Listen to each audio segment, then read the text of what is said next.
Great. I think we're live. Yeah. So, hello, everyone. Particularly, welcome to Elevate. I think second set of sessions happening for the day.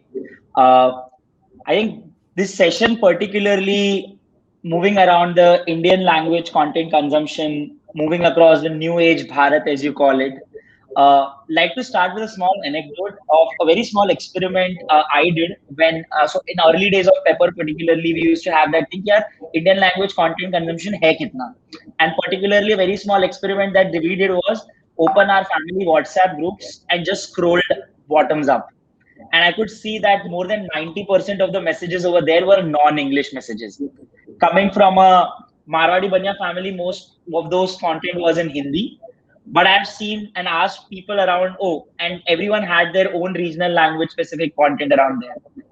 That's when was the first instinct that I personally had the stint with Indian language consumption trends, particularly.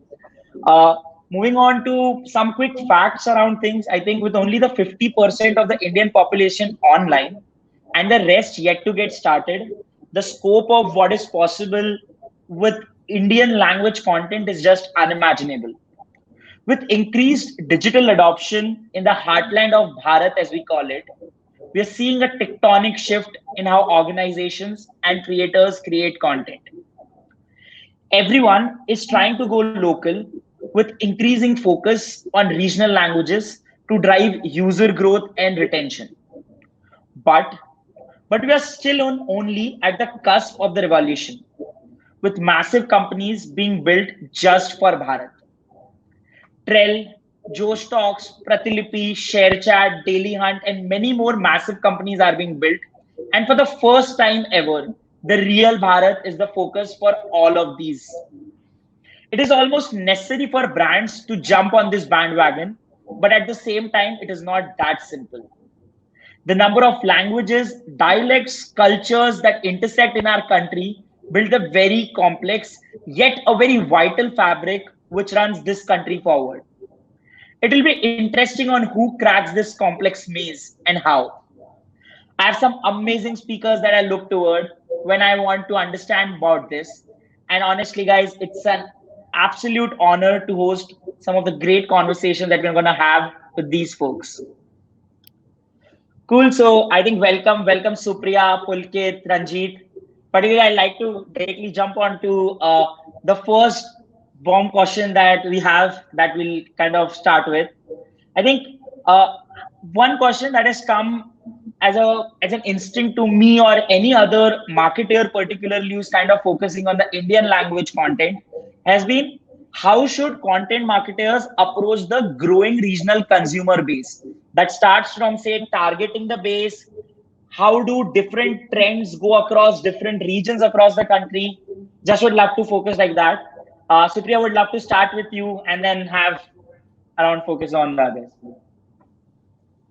Absolutely. I think I'm having some network issue, but I got some part of your question. So I think what's sort of been the norm with regional languages from a content marketing point of view is that they haven't been considered sexy so far, right? This audience hasn't been treated as an audience that has the purchasing power or has decision making power when it comes to generating revenue. So it's been a very one size fits all kind of an approach.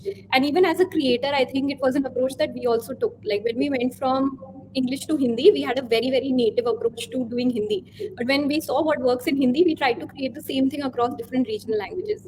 But if you look at the ecosystem of India and the diversity that we have, each language is in its own form a country, right? So what works for Marathi may not work for Telugu, will not work for Malayalam, will not work for Bengali. Everybody has a nuance in each language, or even dialect now has a different flavor and relatability to it. So I think an approach that content marketers should take going forward is to not have a plug and play solution of what works in one language and try and scale it up in different, but go really deep into the emotions and connectability with each language and play on relatability. And I think that's what's really going to drive growth in the future. Super interesting, super interesting. I think would love to hear from Pulkit and Ranjit on the same bit. Ranjit, you want to go first? Sure. My understanding is, and this is a lesson that we have learned with respect to channels in US and other developed markets, that essentially you have to follow the path that the users are organically taking on a platform. So language is one part of it, but also the kind of effort that you have to put in, the kind of content that you should be creating, and how you are targeting on, for example, let's say a trend is going to be very different from YouTube. It's going to be very different from Facebook. It's going to be very different from LinkedIn. So I think the way to become successful as content marketer essentially is to understand the nuances of both a channel as well as a language as well as a geography. As close as you are to the natural interaction that people are having on a platform, the higher the chance of success. Yeah, I think just adding up to that, first of all, thanks guys for inviting us to the common panel. I think this has been a great forum to kind of exchange about what's going on in the content space. Second, talking about, I think, regional, as very well pointed out, it's important to first understand what is the user behavior, right, that exists in those individual languages, and what are the needs which are unmet today in the online world for them, right? If you see, people are nothing but a digital avatars of what they really do in the offline world with the traditional media, probably like newspapers, radios, and television that they've been always part of. And if somebody kind of observes that well, you will have really deep insights about what kind of behavior individual languages represent, and how they are massively different from each other, about what works in one might not work in the second. So first thing is to be kind of literally very close to that ecosystem, right? Second thing is to kind of ensure, for a matter of fact, that when you are looking to market right towards these users, right, you need to define a very unique use case that your platform or your service is going to cater to, right? And then finding the right channels wherein you can find people associating with that use case, right? For example, the way Pratilipy would like to acquire the users would be the ones who are comfortable with probably listening, who are comfortable kind of reading around more fiction, around more comics, etc., right? Whereas the people who might be looking to kind of come onto Trell would be more oriented towards lifestyle interests, probably around beauty, fashion, etc. Now you can't expect the same users to be present on common platform, right? You would need to identify, right, where do these communities really interact in the traditional world. Second, I think generally for the market, yes, now because of thanks to like a lot of development that has happened in the ecosystem, there are multiple players which have scaled up well and have massive user base which is kind of being catered to right on their platforms. Now today they have the ability to collaborate with such platforms and be able to market to a specific segment of users on the basis of use cases. So I think if these steps are done well, marketers would have a great time in unlocking a lot of value for these users going ahead. No, I think that those are super interesting thoughts, and I think just carrying on a follow-up question onto this is, you guys have been running very high growth organizations who have like scaled in the past few years, and particularly with content consumption trends going up, we all know that they have gone up, but would love to hear from individual of you, how have the trends changed for you particularly? I mean, what used to happen say 3-4 years ago, what happens now, and where is that trajectory heading towards ahead? Would just love to hear those insights, and I think we'll start with Ranjit on that front. I think I'm a boring person in general. My answers rarely change on things like this. I don't really necessarily think that anything has systematically changed from COVID or lockdown, except for the fact that the behaviors which are already happening, they just got accelerated massively. And that is true for Pratilipy, that is true for content in general, and has been true for businesses. But it's not that, at least in my experience, it's not that user behavior has changed. It's just that the change of user behavior that automatically happens, that got massively accelerated. As a most obvious example, and this is not about Pratilipy per se, this is about, as in Pratilipy as well, but other founders that I work with, that like the people paying for digital content, growing at 30-40% year on year.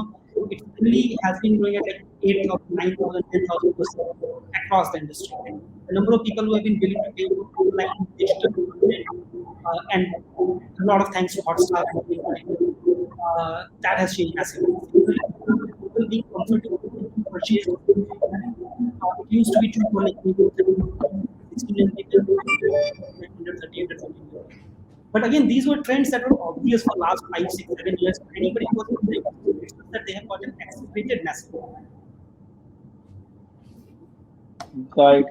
I'd love to hear from Pulkit and Supriya, because the format might change, because I'm just kind of pointing out one more point over here, that what had happened was I just heard this anecdote.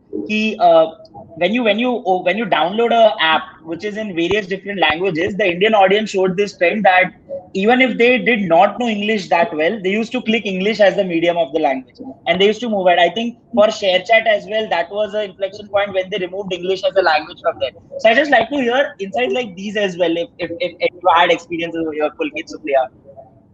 Sure. So I think what we have seen specifically, with the advent of all the accelerators for internet adoption, one very big economy that has unlocked is creators economy, right? Imagine just 5 years back, not even far off, right? These people did not have the access to the larger audience outside their vicinity, right? Their visibility was limited probably to the selective few, and they have selective few publications or let's say channels through which they could express freely and be able to kind of gather certain audience. And thirdly, they did not have a support system, right? Both economically as well as, in terms of skill sets to be able to kind of groom them to become better, content creators online. Today, one of the big shifts we are seeing is that this whole creator economy is very empowered, right? Regardless of you being in any kind of a tier of city, you have the access to the user which might be residing anywhere across India. And hence your access to, let's say, be able to even monetize in long term, right, has become much better, right? Just imagine a creator who might be living in Bareilly, a very remote area, kind of catering to a user probably in Mumbai, being able to collaborate with a brand like, let's say, an HUL or a Lakme or whatever, right? It was unheard of, right, 5 years back. But this is kind of now changing up. And I think once you start to see certain success stories like this, right, a lot more creators and a lot more content generators kind of just become excited about, what is there to follow. Just to quote an instance, in a very recent past, we found some of our creators who started on, the platform like a 16-year-old or 15-year-old, young ladies who started creating content around some of these interests. They just recently got a chance to kind of share the ramp with, one of the best designers in Lakme Fashion Week. And that is like a dream come true for somebody who's just 18 years old, had no, kind of exposure to this probably 2 years back. Now, what that has led to is sudden advent of a lot more creators to kind of start, trusting on the value and impact the online platforms could create, and think about creating content as a future opportunity to become a full-time job for them, right? So I think there's a big shift which is happening, and that's here to stay. Anybody who enables that would really empower these creators to become large in themselves. Okay, Supriya, I would love to hear from you. Absolutely. I think I would have to agree with Ranjit and Pulkit both. But, as a platform that is sort of reliant on YouTube for distribution, we've seen some trends change in the kind of content that people would like to consume. So, for example, learning as a category post-COVID has increased dramatically. And the kind of cult following that educators now have on YouTube has, increased like multifold over the last 3 to 4 years. So even in terms of like people watching Josh Talks videos, earlier we used to have categories like IAS that used to be top ranked because most of our audience is from the Hindi belt. But now becoming a creator is also a career stream that is getting massive viewership. And this didn't exist post pre-COVID. So, like this whole aspiration of people like Aman Hatharwal, Ranveer Alabadia, whenever they come on Josh Talks, it kind of breaks the internet. So because that has become like the new norm, that now it's not only about becoming an IAS officer, but there are enough monetization opportunities on the internet, and people are getting closer to that and wanting to take up those professions. And this we've seen cut across various different languages. So wherever, even in a language like Marathi or Bengali, where we had content on, just private jobs or growing the ranks within a company or a corporate grow, starting your online business, becoming an Amazon seller, these type of topics have now started picking up because people are also sitting at home, they're exploring different mediums and trying to understand where is it that they can actually make more money. So we've seen that kind of evolution on YouTube. Yeah. Super interesting to know. I'd like to point out one more point, like you all mentioned right now. I was speaking to Vinay Bhai the other day from the stage Pura Pala Witty Feed story, stage story overall. And when I heard about some numbers around that Haryanvi content altogether, I was blown away by how come this can happen. I'd like to kind of move this discussion towards not just languages, but what about dialects, particularly say with Hindi, Marathi, Bengali, Gujarati, Malayalam, Telugu, Kannada, ye to hai altogether. But what about say languages or dialects coming up like Marwadi, Manipuri, or even say Bhojpuri or Haryanvi to an extent, what are the kind of, have you seen the emerging audience from here come around? Because see, Haryanvi, I've known about that, I've seen some numbers, so that's a validation point, but can't generalize that across the country as of now. So would love to know if you guys have experimented something out for just trying out over these dialects, and have those insights, because in the audience right now we have a lot of creators who are trying to create content in dialects, and from them this question has come in. So I think Pulkit, let's start with you. Sure. So I think you're absolutely correct. One thing which always surprises us from our users is the fact that we whenever we kind of do a lot of these user research, see the data, we always get surprised about what users have to offer and what country has to offer, right? And I think although we kind of quote that we have so many dialects, let's say more than 1,000 dialects, etc., but to be able to really experience that and see that how the behaviors are very, very different is altogether a different thing. So one thing is, yes, definitely what you're saying is 100% correct. Second, I think what as platforms we are trying to do to be able to enable that is build those micro communities, right, in various forms that are possible. And one of the very important things while building the micro communities is empowering them to be able to create better content and have enough reach. How do you kind of build that confidence amongst that community so that they feel heard, they feel relatable with the kind of audience which is listening to their viewpoint or hearing their viewpoint, and be able to engage further, right? So building that safe environment is at the same time very critical. So that is where we spend a lot of time upon. And second thing is to how to think about the long-term journey of this user who is coming from these dialects, right? Because more and more when you go into the niche dialects, the exposure of such users also reduces over a period of time, right? Because they would have a lesser understanding about the media world or the scaled up media world. So how do you kind of make sure that you could plan their journey as they kind of grow on the platform, so that they could also become, let's say, the role models for the rest of the people in the community to kind of engage and start to come out, right? So these are some of the things wherein we spend a lot of time thinking and building solutions for that. And I think in the next 2-3 years you would see a lot of them across platforms kind of really becoming matured and getting popular. Yeah, I think Supriya, would love to hear from you. Add Josh. Yeah, awesome. So I think, whenever we think of video content, we only think of relatability. And having content available in a particular dialect just makes it more relatable, right? Like, for example, even if we look at us, like if I have to explain something to someone in the team and I'm speaking with extreme passion, I'll always choose to speak in Hindi. That's just how I am. And then I'll choose to use words that make me super energetic. So whenever we speak of relatability, dialect does have a huge role to play. In terms of creators online, there aren't too many who have actually kind of moved into this space and are creating enough content. And whatever, my perspective is only YouTube because that's the platform that we use. But what we have seen is that in terms of engagement, the more colloquial the words are, the more close to home it feels, the better it does. So in fact, we've also recently launched a channel called Josh Mati, and the idea is to have dialects represented from the North Belt. So these are all talks that are happening from people. Some of the stories are actually from villages or farmers, etc. So close to home. And our conversations that are happening in Maithili and Bhojpuri and Haryanvi. So it's a cluster of dialects that we formed to put a channel out. Super interesting. I think Ranjit, very interested to know it from you, because your content is more towards the UGC side of things, even in the writing part, like written content thoda heavy hota hai, definitely wahan pe. Love to hear from you. How has that writing part, has that been affected? Like writing Bhojpuri is difficult. It has to be written in a Hindi script.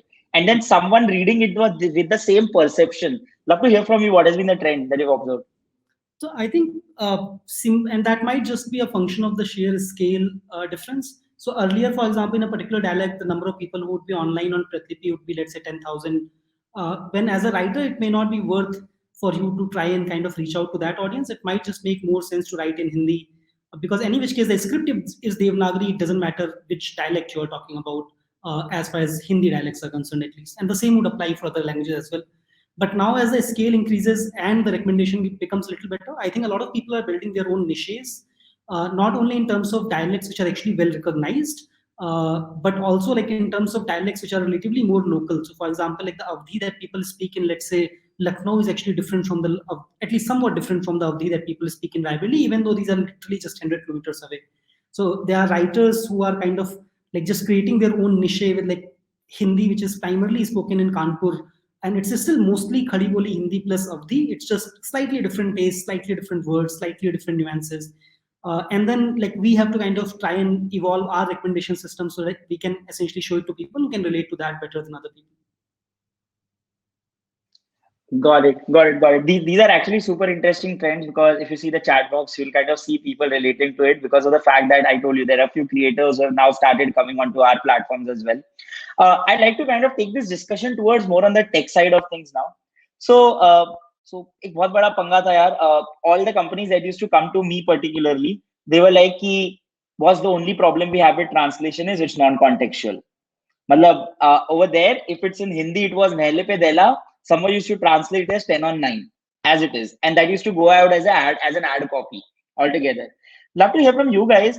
What do you say, or what have you been able to understand over these period of scaling up your own companies, particularly about how does AI and ML affect the language content creation?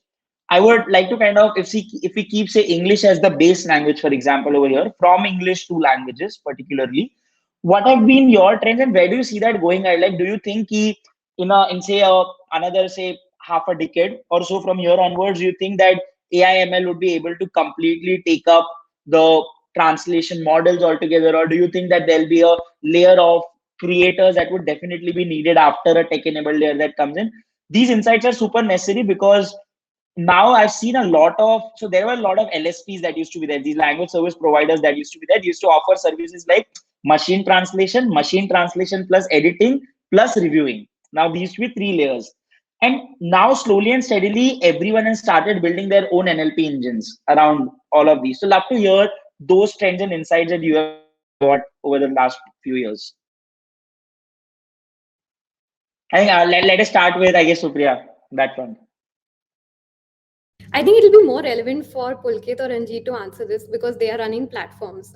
We are purely a creator, so maybe we'll start with their view and I can add on. Yeah. Either ways.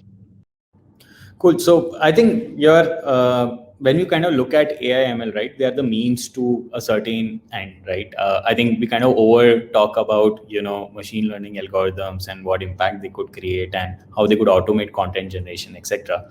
But look, it depends upon what is the purpose, right? Why are you employing some of these technologies? What is the kind of problem they are solving?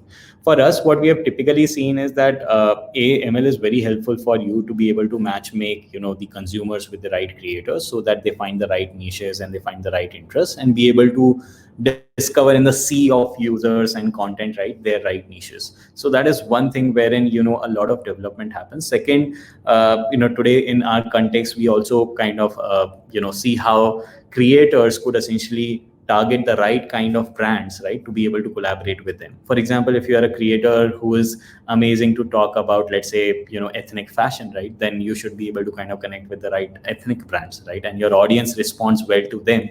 Then you have a end-to-end, kind of mapping done.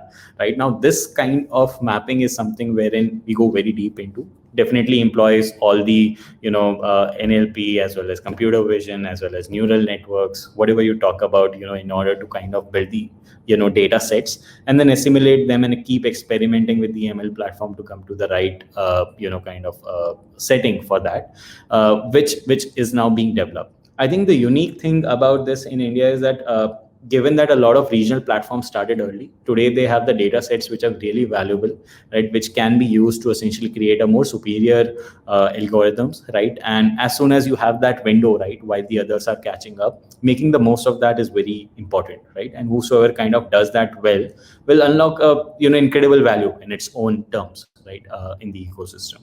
So yeah, that's how we think about ML overall here. Right, Ranjit, what do you?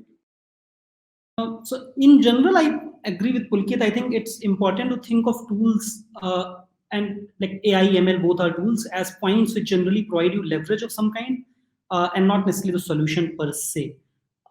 In specifically as far as translation is concerned, I think depends on what kind of translation. So for purely utilitarian translation, for example, I think ML today is nearly as good as human beings in general.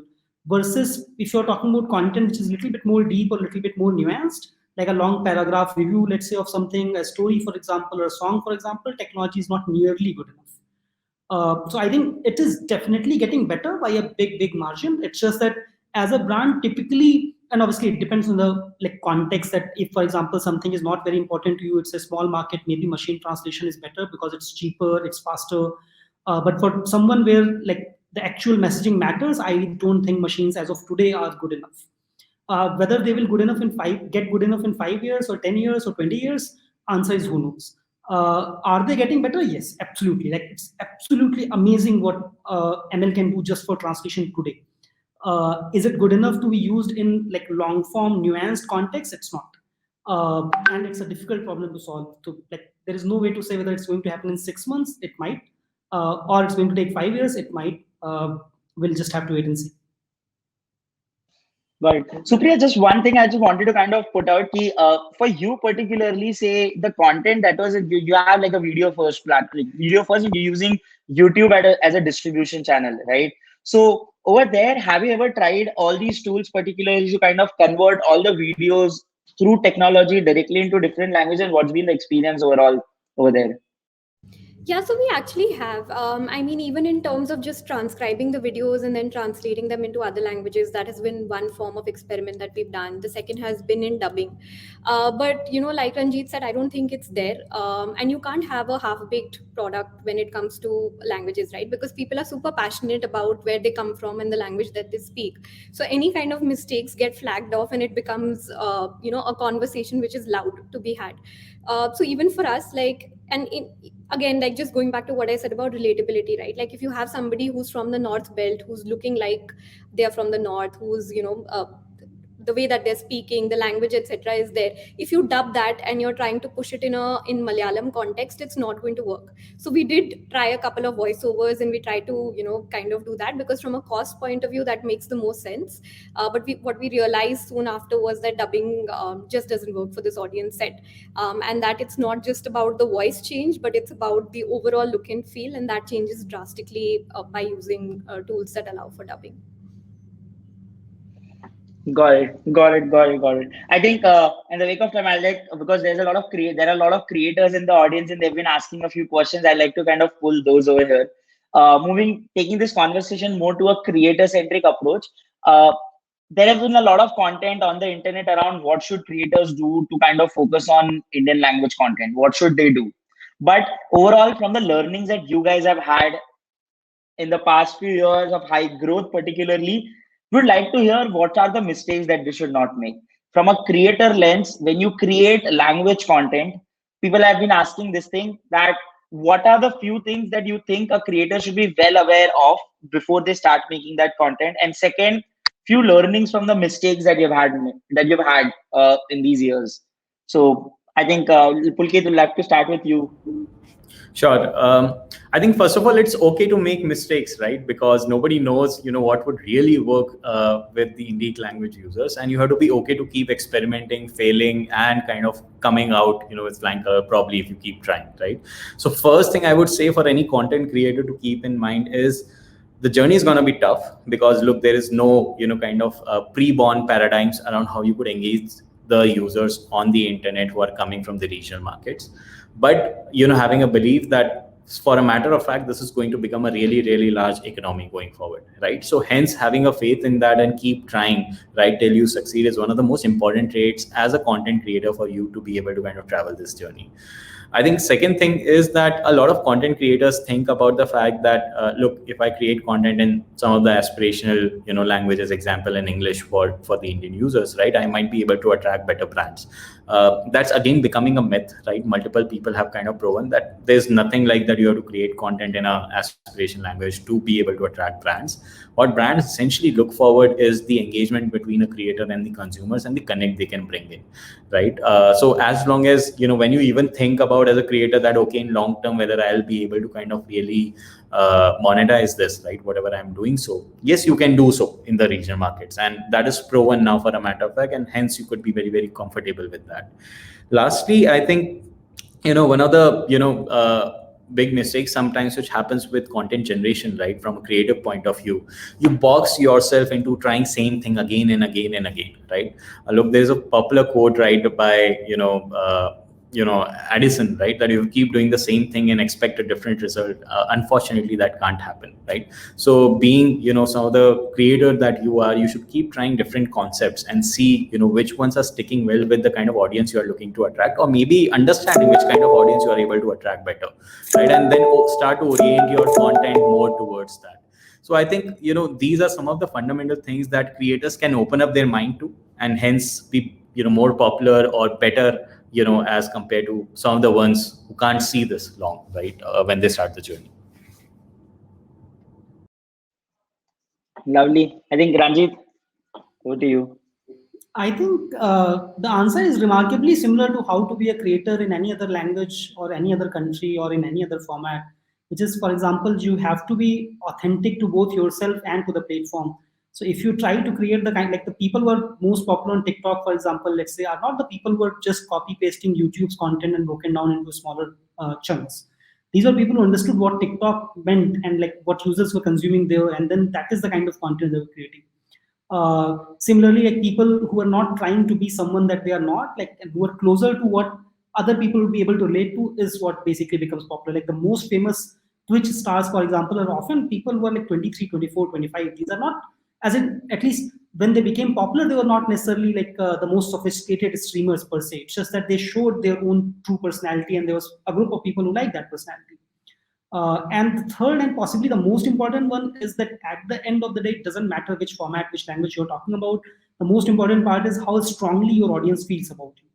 The way to do that is essentially to focus on building a community and not just being a content creator, for example, actually talking to your followers, actually engaging them in different ways, actually kind of like doing funny stuff, like, for example, just giving a giveaway, using like your most favorite reviewers or raters or commenters name when you are talking to them. These kind of things just make your fans feel special, and that is how they become your own evangelist, and that is how you get even more fans. But again, this has nothing to do with Indian language per se. It's more like this is essentially how you should be a creator on any platform in any language. Got it. Supriya, love to know from you. Yeah, absolutely. I think they've covered pretty much everything. But like what we've seen now is that because this segment is getting popular, a lot of people are now aspiring to become content creators. I think what we should also realize is that it's actually a game of patience and persistence, and you don't get validation as quickly as you imagine it to be. Because while we are seeing trends on Instagram or YouTube or other platforms like Trell, Pratilipi, of things getting traction, we suddenly start feeling that if we start creating today, we're going to get so much validation, we're going to become super famous on the internet. But the people who have become famous today have been putting an effort from multiple years. So it's all about being consistent, it's all about being who you are, and being pure or authentic. A lot of creators have tried to come up with the wave of emulating others and trying to be someone else on the internet. But I think over time people see through that, and as viewers, when they are taking to a particular creator or the style of content, they want you to be who you are. And if you are trying to be someone else, it easily gets flagged off, and it doesn't work that way. So I think, like, my advice to creators would be, irrespective of language, it's a game of patience and persistence. So have a very long-term view, and I think it would definitely lead to good results. But don't think that things will move from day one. Good. I think super interesting to know that bit. Just on moving on to the last question, particularly, this is more for the international audience that we have right now watching us, and they've asked this, that because there are a lot more regions across the globe which are just like India, which are non-English first regions, particularly. Any particular insights or the learnings that you've had from the Indian subcontinent, because it's the most diverse set of languages that you have over here, rather as compared to any other region of the world. How have things for you scaled up, or any plans that you guys have ahead, or the learning that you've had for scaling regional language content outside India? I mean, that could be in the subcontinent, the SEA market, because the SEA market is one of the most diverse, again, in language wise, across the globe as well. Any learnings from there? This is more for the international audience that they've been asking in the chat. Awesome. I can start off with this. So we actually ran. So when COVID happened, we started running experiments because we were shooting completely remote. So we said, if we're shooting completely remote, why can't we do it in other countries? So we kind of got together volunteers and we launched a couple of channels outside of India. One of them, two of them, which took traction immediately, was Josh Talks Nepal, which was a Nepali channel, and then the one in Indonesia. But I think what we tried to do was that instead of us sitting here and trying to make content for that audience in that language, we decided to have people on ground sourcing content and finding what's relatable. So similarly, like, very interesting nuances that came up was that business as a category was very high in Nepal. We wouldn't have imagined that sitting over here, because when we started looking up content online, there was more content on professional careers. But because we had local audiences there working with us, we decided to push that, and the channel grew. So I think, region by region, it's more about the flavor and how deep you go into what are people consuming over there, what are they talking about, how are they talking.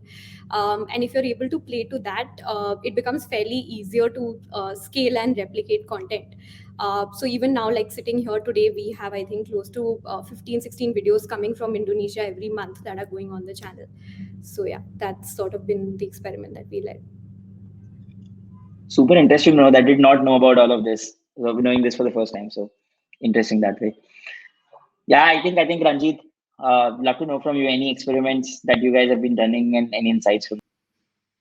So as of now, we have about roughly about 3 to 5% of our audience, depending on which product you're talking about, coming from outside India.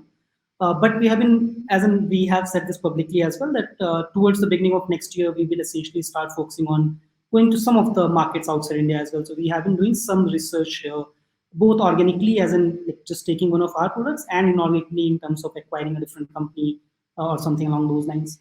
Our learning till now has been that ideal case scenario, if you want to kind of actually have a large impact in an international audience, then it has to be a combination of two different parts. One part is something that Supriya spoke about, which is that you need to have content that caters to the local nuances. And that's almost like a given. And the second one is that if you just do that, then you are basically competing from scratch. So the second part, ideal case scenario, is that you're also utilizing some of the strength that you already have. And I think Netflix is a prime example of that. So Netflix, whenever they launch into a new market, they will start with localizing, first of all, the subtitles, then the content itself, like via dubbing and things like that, into a new language. But then as soon as they start getting even a semblance of critical mass, they start producing original programming with the local nuances in that market as well. And then it's not just taking home market advantage to the new market, but also then you take the new market advantage to the home market as well. And I think ideal case scenario is if you are able to do a combination of both of these. And the great example is Naver, which has one of my favorite products as a consumer, not as a founder, called Naver Webtoon. And they tell a lot of great stories which were originally written in Japan to the rest of the world. Then similarly from their home market of Korea. But now they're also taking a lot of stories or comics from US and taking them back to Korea and Japan. And I think that makes the ecosystem as a whole so much stronger. I think the ideal case approach has to be combining your own original strengths as well as localizing to the nuances. Super interesting that way. I think Pulkit, just one extra point I would like to add over there. So I have been following Trails in the very early days, particularly I told you. For you guys, when you guys were focusing more on the travel part of things earlier over there, was there some learning? Because I'm hoping, because travel hota hai, to regional content thoda zyada hoga outside India as well. And from there towards lifestyle, how has that shifted now, especially outside India? Sure, absolutely. I think, definitely travel has been a kind of a interest-based content which caters to across country, across regions, and outside India as well, right? And we saw a lot of people even from outside India kind of coming in, consuming some of that content to get inspired about what they want to see here in India. So, but it kind of built organically. There was no additional effort that we kind of made to kind of attract that audience. Most of that happened organically by just enabling through product, those sharing loops so that, they could come in and start to consume. So that is one. But I think, talking to the second point of how the transition happened, I think we never planned for that transition. What is beautiful about community-based platforms is that you don't control what your end product is going to be. Your community actually decides, which direction it is going to take. The only thing that you could do is to kind of make sure that they are safeguarded against some of the bad actors out there, and also developing enough, tools for them so that they could foster better, right, or scale better. And what we realized over a period of time is that we actually never kind of, restricted people from sharing any kind of content. We just kind of were very mindful about what are the ways in which they are creating content, and are they valuable in nature. And as long as they are valuable in nature, community would decide which direction this would go. And eventually we saw that the same user is never boxed into one kind of an interest, right? You as a user would have probably 5 different interests. You might like traveling, you might like reading, you might like probably fashion, you might like something else as well. And you want to talk about all of these aspects of your life to be able to kind of come out as a very genuine user, right, or a genuine creator to the end audience. Also, it increases the relatability with the end audience. So we just saw that naturally people kind of started talking about a lot more stuff, right, as compared to just being travel. And hence, eventually the platform kind of started taking that direction, right? And hence you would see us kind of evolving into this. So I think that's the beauty of any community platform you talk about, right? Facebook started with friends and family, but I think it's much more than friends and family now today, right? When you're going to go over there. Similarly with LinkedIn, it's about your close network for recruitment, right? But now it's much more than that, right? It's about also kind of gaining a lot of interesting insights about entrepreneurship, news, businesses, etc. Right? So that's a network effect play that you would see at scale.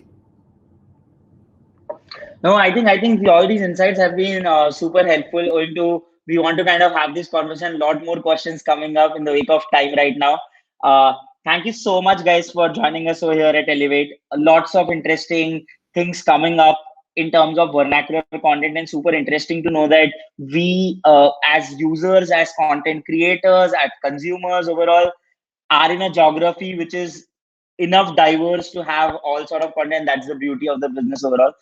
So lovely conversation with you all. Thank you so much for joining us. Thank you everyone in the audience today. Please stay in touch in the entire day. Have a lot more sessions coming up, and definitely looking to add a lot more value.